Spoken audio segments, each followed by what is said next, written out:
Hey everybody, it's Matt Shu from Upright Health, and today I'm here with my lovely assistant Josh Hash, and we are going to be showing you a very simple exercise that'll work for forward head posture. So a lot of us are stuck in forward head posture because we're staring at YouTube videos, we're watching YouTube videos on our laptops, on our tablets, and on our smartphones. I assume these are all Upright Health videos that we're all watching. That's what you're watching all day, right? Usually. So today we're going to give you a simple exercise that you can do literally anywhere. You could even do it lying down if you really wanted to help you get your head and neck back in the right position. So this is going to be a set of isometric exercises that you're going to do using your hands and only your hands, no equipment necessary. So to start with, we're going to take our hands here. We're going to put our hands behind our head, and I'll give you the side view. Josh will give you the front view. Check out that tat.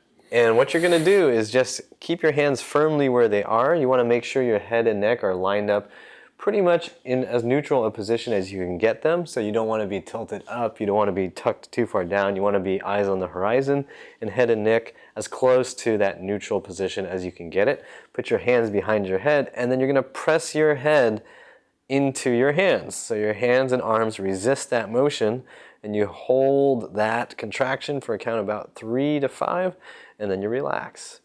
And then you're going to do it again, holding that contraction, and then you relax. And for good measure, we're going to do it one more time. So as you're doing this, what you will feel is that the muscles in the back of your neck get turned on and activated. That helps pull your head and neck back. How's that feel for you, Josh? Feels good. Feels amazing, right? So your head and neck get pulled back, these muscles get turned on, so all these spinal extensors, as well as even like levator scap, are being used, the traps are being used to actually pull the head back rather than get into that crappy computer position. Once we've done something like that, and we have our head and neck in a more neutral position, we can also experiment with different angles. So we don't always just move in a forward back motion. Sometimes we need to be able to stabilize while we turn our heads this way and that way, so then we can use our hands again to change the angle of pressure. So if we're doing the right side, we can go kind of diagonally back into the right, which is not quite a JFK reference, but when we do the other side, we'll get to that. So we're going back into the right, and the hand is just providing resistance, so it's an isometric contraction. And then we relax again and do it again. So we're going to do this. I'm only going to do this 2 times. Yeah. And then I'll do 2 times on the other side. Now we're going to get that JFK reference. We're going to go back and to the left and get all the muscles here on the left side of the neck, towards the back left side of the neck. Okay. So now you might be thinking to yourself, well, what about the sides? I have sides of the neck. Well, you could do that too. You can just put your hand on the side of your head. So if I'm doing the right side, I can just do those contractions to the right. Starting to get the picture now, I assume. Then you relax, and then you do the other side. And again, the thing I want to point out is that we're keeping our head and neck in a neutral position. So a lot of times it's really important that you start off by doing the retractions first. So you're getting the head and neck in the right position, and then you start doing the other position so that you can get stable in that neutral position. Finally, a lot of times the front of your neck can be kind of weak because you're always like this. So you can also put your hands under your chin and then look really cute, and then try to tuck your chin down into your fists.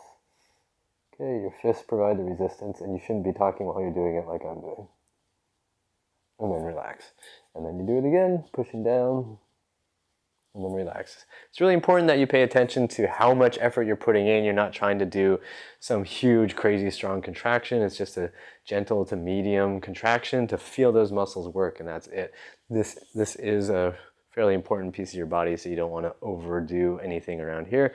Just enough to make sure you feel like you're mobile, you can move your head and neck well, that you've stabilized things in a good position.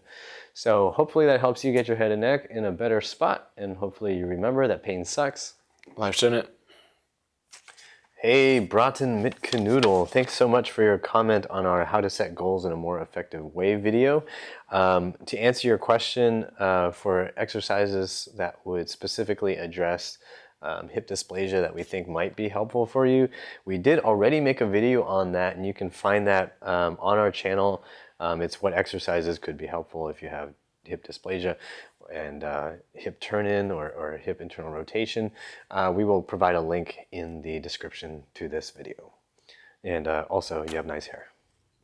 Hey, keep that good voice going.